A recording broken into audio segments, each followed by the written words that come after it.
Bon dia, soc l'Oriol Mercader, psicòleg esportiu.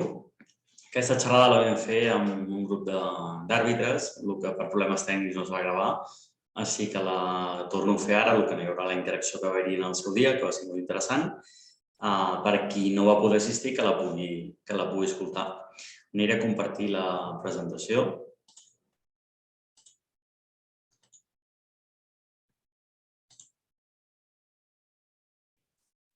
Molt bé, a veure si s'està compartint. Sí, vale.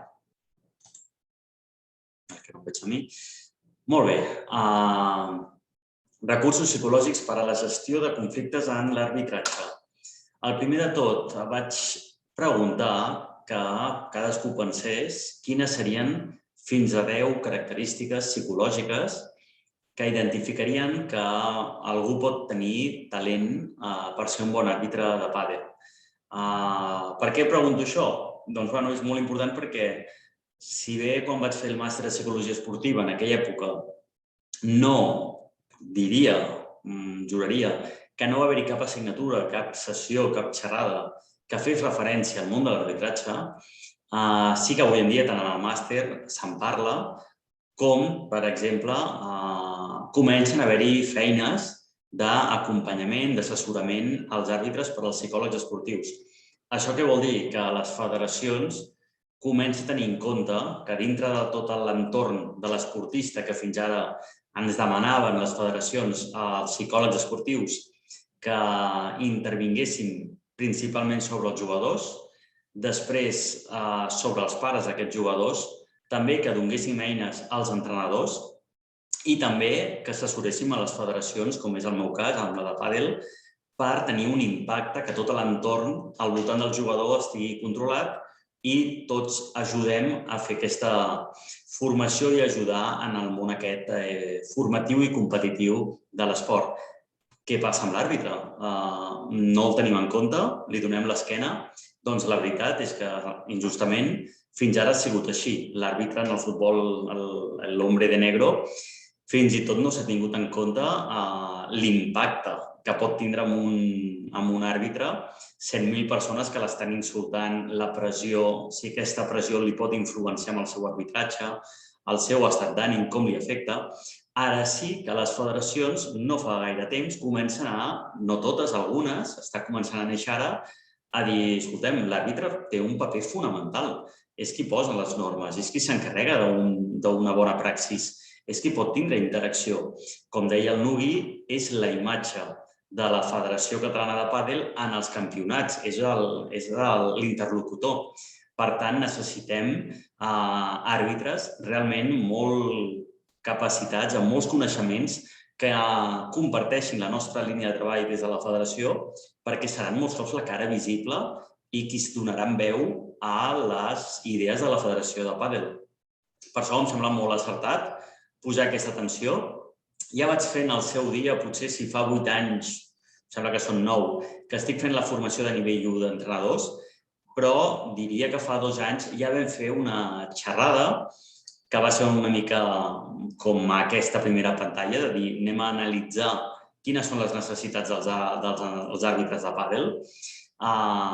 Doncs, 2 anys més tard, fem una segona xerrada sobre com podeu resoldre els conflictes d'una forma més eficaç, que la vostra feina sigui més fàcil i també arribi a un nivell superior. Bé, com veieu, d'arbitratge de pàdel he buscat i no en tenim. Pogut trobar del 2007, quan va començar a haver-hi aquest moviment per entendre la figura de l'arbitratge, però en el futbol, i aquests 10 punts que us he demanat els veuríem aquí, però recordeu, concentració, un àrbitre de futbol està corrent pel camp amb certa fatiga, tot passa molt ràpid, hi ha gent al seu voltant i s'ha d'anar movent, té que saber on col·locar-se correctament. Un àrbitre de pàdel no està corrent per la pista, per tant, les variables que serveixen en futbol, tot i que segurament seran molt semblants, algun d'aquests números canviaria, no estan ordenades per importància, però la importància seria diferent i també n'apareixeria alguna de diferent. Per exemple, quan vam fer la xerrada vam parlar de les observacions, la capacitat de gestionar bé el temps, de ser molt endreçat, molt ordenat, de preparar-se molt bé la feina per tindre una bona estructura perquè quan hi hagi el campionat tot estigui al plan A, al plan B, tot estigui preparadíssim. Això un àrbitre de futbol arriba a la pista que no s'ha hagut de preparar res prèviament, l'horari de partits no. És quan pita, que comença el seu arbitratge. En el cas del pàdel, els àrbitres em van comentar que una variable important era fer bé aquesta preparació, aquesta feina prèvia. Molt bé, doncs des de la federació, com us deia, estem fent una línia de treball que és aquesta educació integral, sobretot estem parlant més de l'esport de menors, però segur que us ajudarà perquè veurem que moltes coses de les que parlarem amb adults també és necessari que ho treballem. Què vol dir una educació integral? És explicar els coneixements tècnics, tàctics per part d'un entrenador. En el cas vostre, explicar els coneixements de les normes del pàdel, anem més enllà, anem a transmetre valors amb l'experiència esportiva a entrenadors, pares també i sobretot arbitratges. Per què? Perquè l'esport és el context idoni per desenvolupar i enfortir aquests valors bons per la ciutadania. I a partir d'aquí, la meva pregunta que vaig fer, qui vol ser àrbitre? Sempre a mi m'ha cridat l'atenció. En el meu cas, no m'ha passat. Jo he volgut ser esportista, he volgut ser esportista d'alt nivell, jo em sentia protagonista sent el que estava dintre de la pista, però també he conegut gent que li cridava més l'atenció i ho he descobert primer amb documentals, després amb entrevistes i després amb companys de feina del món esportiu, que els cridava més l'atenció la part legal, la part de les normes, la part de posar les pautes, la part d'arbitratge. Doncs bé, per què ho fem? Quina és la vocació? El que dèiem, m'agrada aquesta part normativa. Per la part econòmica, ho faig, també m'he trobat, quan he jugat a futbol, molts àrbitres que em deien de dir no, a mi m'agrada jugar a futbol, vinc aquí a pitar per poder guanyar diners, només la part econòmica. La vessant esportiva, per exemple, en el meu cas, jo volia ser tenista, no tenia el talent per ser professional, vull seguir lligat al món de l'esport des del punt de vista d'entrenador, però vaig escollir parlar de psicòleg esportiu. Però bé, m'agrada la psicologia, però sí que podria dir que el meu valor principal, la meva vocació principal era viure en el món de l'esport. Ho pots fer com a esportista d'èlit o com a entorn principal. O la part formativa, que aquí seria molt important.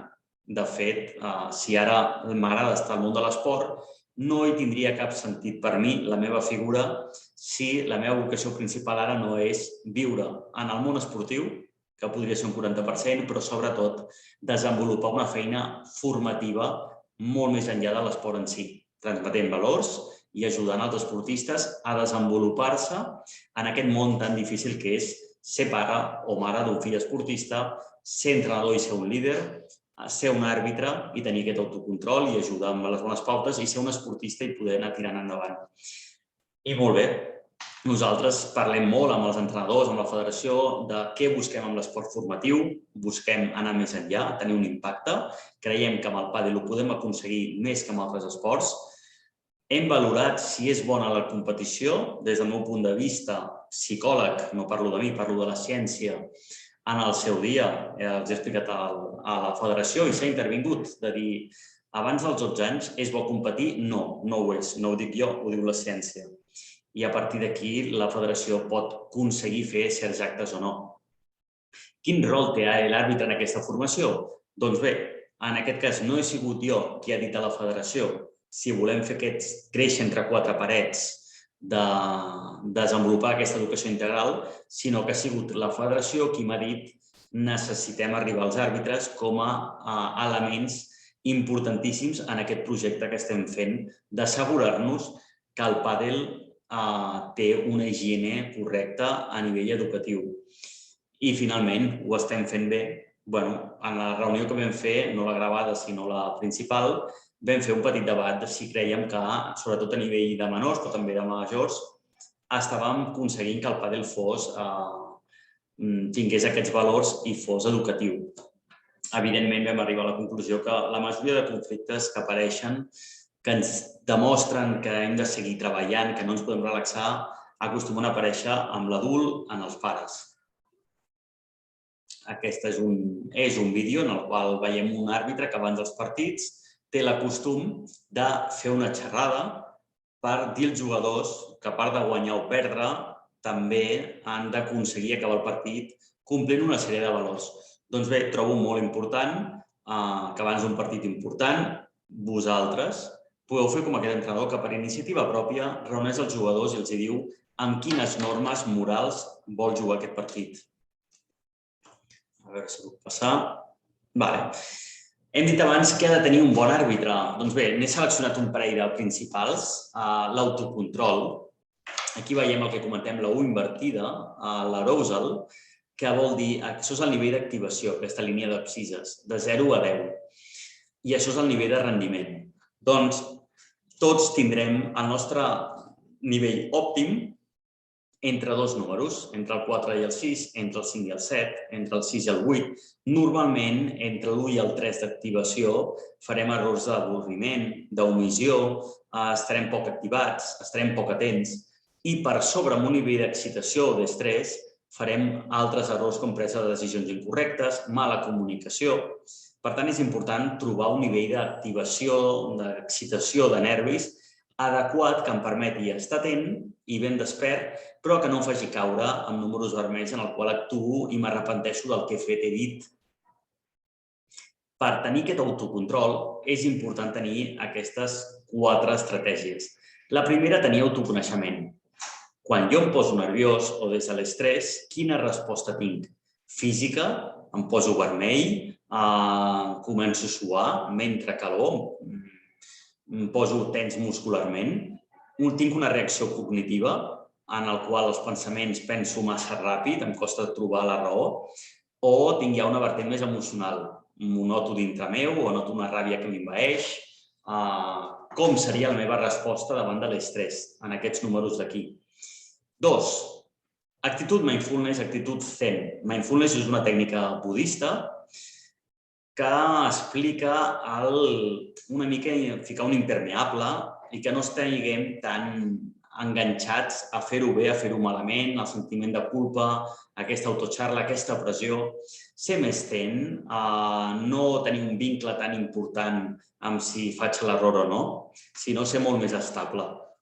Hi ha un parell de tècniques que trobareu tant a la meva pàgina web com trobareu a YouTube, si fiqueu escaneig corporal o la tècnica del centrament. Aquesta a vegades costa una mica més de trobar, però són tècniques que jo aplico amb els esportistes o si fes un treball pràctic amb vosaltres, us ensenyaria un parell de tècniques que en 5 minutets podeu aconseguir un autocontrol. Aquesta actitud mindfulness us permetrà poder arbitrar d'una forma més efectiva. Finalment, tècniques més clàssiques com la tècnica de relaxació per evitar arribar a aquests nivells de 7, 8, 9, 10, les tècniques de respiració de tota la vida, la relaxació suggestiva de Schultz o la muscular de Jacobson. També són tècniques, totes elles, que segur que trobareu tant a la meva pàgina web a l'entrenament en mindfulness o a internet, si busqueu al YouTube, podreu entrenar-vos en aquestes tècniques.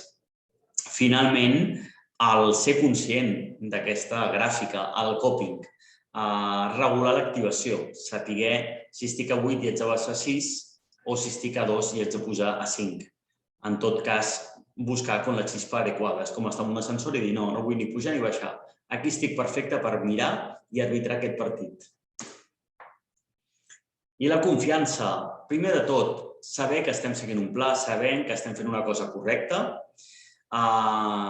que és una cosa que no és l'opinió de l'Oriol, ni fins i tot de la FEDE, sinó que la ciència ens diu que és el correcte, que és el que s'ha demostrat que és correcte, saber-nos recolzats amb les nostres actituds, seguint el patró que ens marquen per la federació i pels nostres companys, i finalment una tècnica que treballen tant entrenadors com esportistes, que és la visualització. És crear-se una pel·lícula prèvia del partit de com vull arbitrar el partit que arbitraré, quins conflictes em puc trobar si conec els jugadors, els pares o els entrenadors, què pot passar i com ho resoldré, o fins i tot, quan he acabat un partit que ha sigut difícil, puc visualitzar amb un resultat diferent. Com hagués pogut persuadir aquell pare, aquell entrenador, explicant-li d'una forma diferent, amb un llenguatge no verbal diferent. Per tant, és com si veiés per Netflix una pel·lícula del meu arbitratge i allà agafo un model de com vull comportar-me o com em podria haver comportat i què hagués passat si m'hagués comportat d'aquella forma. Molt bé. La intel·ligència emocional, com veiem, és a dir, podeu tindre molts coneixements com a arbitratges, però al final el que us definirà com a bons àrbitres serà aquesta mà dreta, aquesta capacitat d'autocontrol emocional vostra i també dels altres. Així com un bon entrenador tindrà que tindre intel·ligència emocional i el jugador, si no controla les emocions, ja poden tenir molt de talent que la balança està desequilibrada. I bé, què és això de la intel·ligència emocional? Doncs si Goleman va ser el que s'ha forrat perquè era el periodista que va tenir vista i ho va publicar al Times, ell no va inventar res. Ell l'únic que va fer, com fan molts, és divulgar el que científics que han quedat a l'anonimat van descobrir. Són Mayer i Salovey, el 1990, qui detecten que hi ha una intel·ligència més enllà de la clàssica, que és la que el test d'intel·ligència, la que el col·le ens dona bones notes, que és la intel·ligència emocional. Amb altres paraules, és com anar al zoo de Barcelona i fer un examen a veure qui és l'animal més capacitat. I dir als animals, qui arribi abans a enfilar-se a l'arbre és el més llest i els dofins suspenen.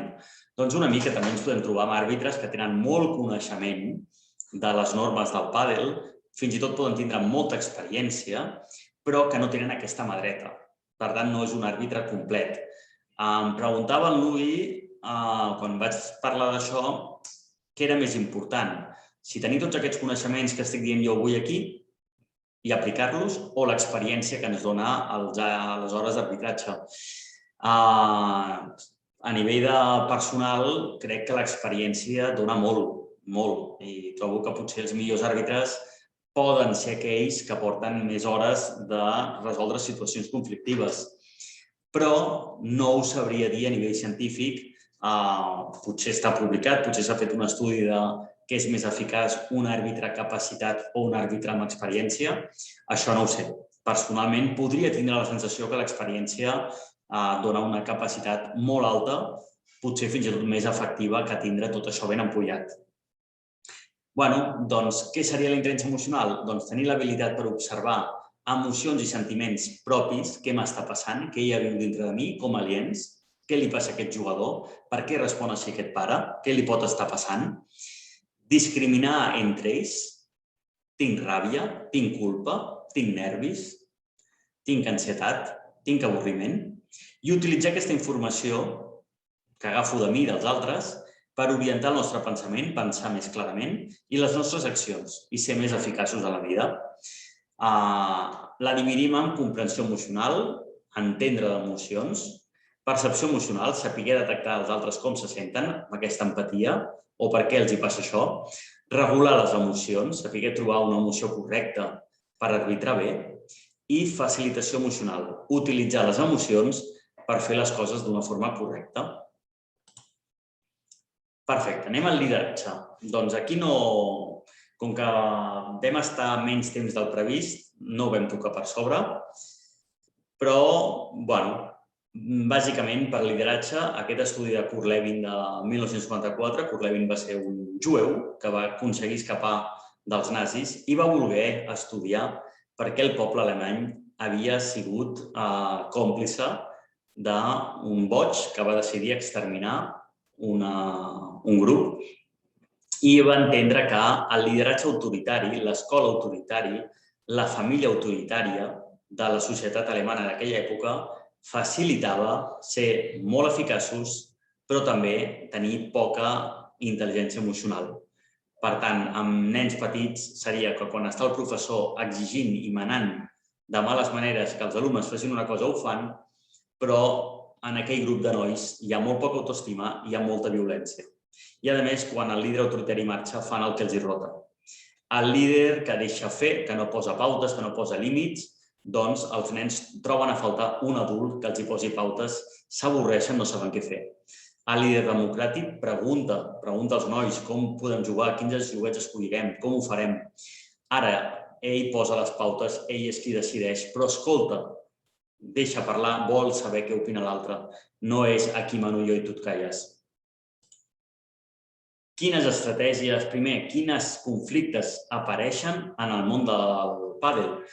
I bé, aquí els àrbitres van estar parlant de fins on s'havia arribat. Algú fins i tot va estar al voltant de la número 4, l'agressió física, i bé, van estar una mica explicant què és el que els passa. Jo he seleccionat diferents conflictes, em van comentar que sí que ho veien bastant real, prendre una decisió difícil, expulsar, sancionar un jugador, ser acusat de prejudicis, discussió per les normes, poc reconeixement a la feina feta, aquesta es va dir molt, comentaris personals en contra, amenaces professionals, parlarem la Fede perquè tu no arbitris mai més, espectadors massa a prop, també la tenim, por a fer-ho malament, també van dir que era una de les principals. Bé, com veieu, en un partit de pàdel, l'àrbitre també té molta pressió i molt a perdre. I a partir d'aquí vam parlar de la comunicació. Tenim 3 estils. L'assertiu, que és el correcte, que està entre 2 extrems negatius, el passiu i l'agressiu. Aquí he posat, primer, l'agressivitat es contagia, per tant, ens interessa no ser nosaltres qui l'activem. Respecte, em respecto, et respecto? Bueno, fer-nos aquestes preguntes és bàsic, perquè veurem que l'assertiu es respecta ell mateix, em respecto com a persona i l'opinió que jo tinc, però també respecto com tu et sentiràs. Anem al passiu, no em respecto a mi, sí que et respecto a tu. I l'altre cantó, l'agressiu, és tot el contrari. Sí que em respecto a mi, les meves necessitats, però no respecto com tu et puguis sentir quan jo et dic les coses que penso. Aquí veiem les dues diferències. Una persona passiva evita, per exemple, qualsevol li diu alguna cosa a aquest pare, amb el caràcter que té. Epa, ets àrbitre, estàs veient alguna cosa incorrecta, tens l'obligació i el dret d'intervenir. Però a veure com ho fas, no amenacis. Com no ho facis, et foto fora d'aquí. Hem d'intentar trobar una solució i a la que amenacem algú, a la que ataquem algú, a la que el posem en evidència algú, l'altra persona no li quedarà una altra que contraatacar. Si em contraataquen, com a àrbitre ja he perdut. No tindré aquest ambient assossegat, no arribarem a una solució. Arribarem al conflicte. Com a àrbitres heu de dominar el do de la paraula. Indecisió. No, a veure, que no volia dir que ets àrbitre, tens una responsabilitat, tens uns coneixements, tens un rol. No dubtis, tingues seguretat en tu mateix. Imposició. Això ho fas així i punt, i et calles. No, podem parlar amb la persona sense caure en la dubitativitat, sense imposar. Siguem democràtics, escoltem-lo, acceptem el seu punt de vista, o entenem-lo, o almenys escoltem-lo. No cal ni acceptar-lo ni dir que és el correcte, però sí que l'hem d'escoltar. Irresponsable. Pitjor per ells, ja s'ho faran. Si no volen, no. Representem a la Fede i és la nostra obligació que l'entorn sigui saludable, sobretot si hi ha menors pel mig. Volem generar un bon impacte. Irrespectuós. És que mira aquest burro. No podem arribar a l'extrem. A l'espectador sí. Sí, el seu rol és acompanyar el fill i ajudar-lo moralment. Ni donar instruccions tècniques, ni tampoc tenir aquest nivell d'autocontrol que us demana a vosaltres. Evidentment, seria molt bo que el mantingués i se li pot tirar en cara de dir ser familiar o ser espectador o estar ficat enmig de la multitud no t'exonera de poder fer el que et dóna la gana. Tu no pots dir fill de puta a un jugador o a l'àrbitre. No pots. Per molt que estiguis envoltat de molta gent, per molt que l'altre pare ho faci, no ho pots fer. Però intenteu descriure el que ha passat, no dir-li ets un barroer o ets un... No. To de veu vacil·lant, distància llunyana, mirada no ocular. No. Amb això se'ns menjaran, sobretot si som joves. To de veu fort, distància massa curta, mirada fixa, agressiva, evitem. I bé, manual d'instruccions persona a persona, assertiva. Jo aquí veig un 6. L'altre et diu, jo aquí veig un 9. Jo soc l'àrbitre. A veure, per què veus un 9? Des d'aquest punt de vista, com és que no veu el que jo estic veient? Intentem entendre l'altre, l'emoció que té, per què ho ha fet. Siguem humans. Què faig? Somrieu. Somriure, som animals. Quan un té un gos, sap perfectament si l'altre gos amb ganes de lluita, d'atacar o de jugar. I qui no té gos no ho sabrà veure. I diràs, bueno, la cua, la pell, la postura, les orelles, detectem coses. Doncs entre nosaltres també detectem moltes coses. El llenguatge relaxat, no verbal, arribeu, toqueu a l'ombro, somrigueu, gesticulació suau, distància correcta, i amb això tindreu molt guanyat. 2. Separar molt la relació personal, dir el nom de la persona, del conflicte. Jo puc tindre un conflicte amb un entrenador per el que està passant en aquell moment, però tinc que entendre molt clar que jo amb aquell entrenador m'hi porto bé i el tracto personalment. 3. Descriure, no etiquetar. És que tu ets un... No, tu no ets res. Ara mateix estàs assentat massa a prop del vidre. M'agradaria que te sentissis un metro més lluny. Descriure el conflicte, mai etiquetar, mai fer absolutismes. És que mai, és que sempre, és que ets un... No. 4. Escolta activa. Tingues interès per l'altre. Entendre'l. Per què ho veu així? És més, intenta no ser tu qui li diu el que està passant. Si tenim la paciència i el temps per dir, a veure, per què creus que vinc a parlar amb tu? Creus que avui en el partit està passant alguna cosa que com a àrbitre m'estigui molestant?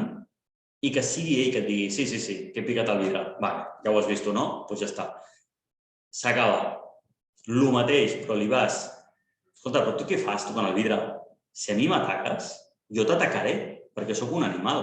Per tant, evitem sempre la confrontació, perquè quan un comença amb un conflicte no vol trobar la raó, la vol exigir, la vol tenir. Encara que jo vegi que tocar el vidre fent cops no té cap sentit, no ho faria mai. I sé que si em veig en una càmera després em moriré de vergonya, en aquell moment penso imposar la meva raó. Tinc tot el dret del món a tocar el vidre i rebentar-lo si vull. Encara que sigui una persona racional, no, en aquell moment em cego. Què penso? Doncs podeu fer una autoxerrada amb vosaltres. Tranquil, vinga, respira, control, domina, estable, sigues assertiu, escolta l'altre. Parleu-vos de forma tranquil·la a vosaltres mateixos i això es notarà en el cos. I el que us deia, puc preguntar per què ho fas? Creus que has fet alguna cosa dolenta? Per què creus que estic aquí? D'acord? Anem a deixar-li la patata calenta a l'altre. Donem-li l'opció que sigui ell que ens digui què ha fet malament. Què dic? To de veu molt baix. No m'interessa pujar. I per molt que hi hagi soroll a l'entorn de pilotes de soroll, baixem el to de veu. Escolliu les paraules, sigueu responsables. No digueu paraules que sapigueu que l'altre pot molestar-se. Intenteu que l'altre se senti còmode. Porteu-lo en un lloc on l'altre pugui sentir-se interpel·lat de forma còmoda, no amb evidència davant de la gent, perquè som gallitos i no ho acceptarem. Molt important. Parla des del jo. Explica com et sents tu. Com menys coses diguis a l'altre, millor. Explica com el que et passa a tu quan l'altre actua d'aquella forma, perquè vegi que la seva conducta té responsabilitats. Com a àrbitre, jo no em puc quedar braços plegats quan veig que esteu aquí aplaudint els fallos del rival, rient-vos o discutint-vos entre pares, o que esteu fent del partit un xou.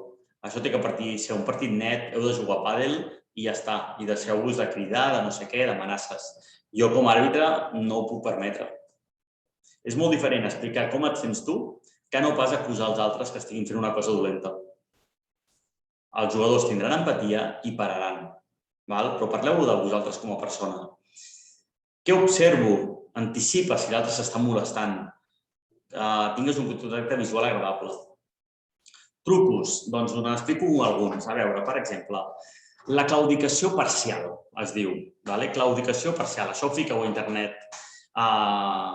És que això ho tenia preparat, però com que em van dir que no teníem una hora, sinó que teníem 30 minuts, tot i que després a la presentació em vaig acabar enrotllant moltíssim, però tot això ho vaig eliminar. Però hi ha diversos trucos, però si fiqueu a internet estratègies de comunicació assertiva, en veureu que hi ha unes 17. Per exemple, la claudicació puntual.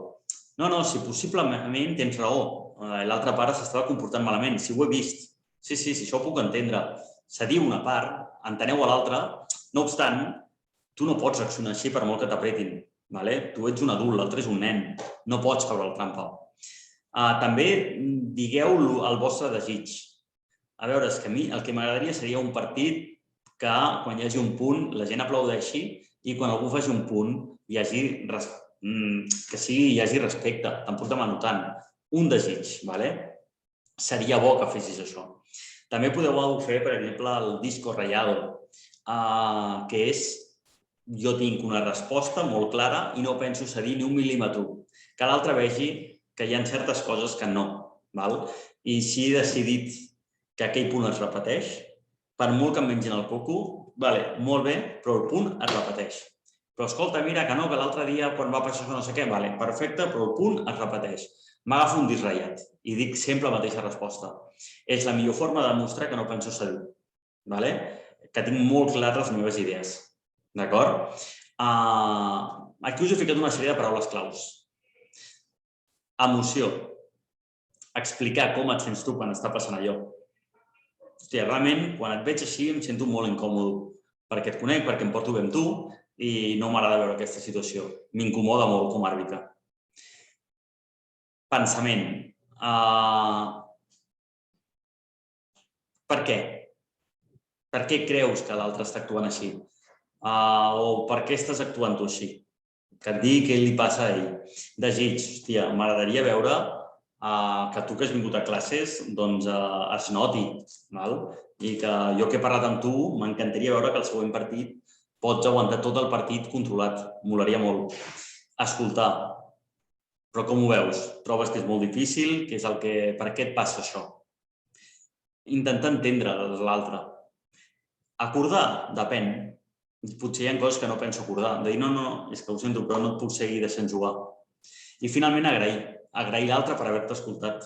Gràcies per haver-me escoltat. Sé que és un tema difícil de parlar, sé que soc més jove que tu i això pot costar. Per tant, gràcies per haver-m'ho ficat fàcil. Més trucos, el sàndwich, que començo molt bé, dient tu com a pare normalment sempre et portes de forma collonuda i mai tinc cap problema i amb tu puc estar relaxat. Però escolta'm, el que estàs fent avui no, l'estàs liant molt. Però sé que amb tu fent-te un toque, no és com els altres pares que tinc que estan allà com un sargento a la pista, sé que amb tu et faig un toque i ja tot va sol. Se t'ha anat una mica com se li pot anar a tothom, però fico el pa, fico l'hamburguesa, dic, l'estàs liant molt i acabo un pa. Amb tu ja sé que només avisant-te que no es repetirà. Començo bé, dic el que penso, acabo bé. Molt bé, bàsicament, la crítica que ens puguin fer com a àrbitres és una oportunitat per conèixer i comprendre millor els pares, els entrenadors, els jugadors, què pensen, com veuen les coses.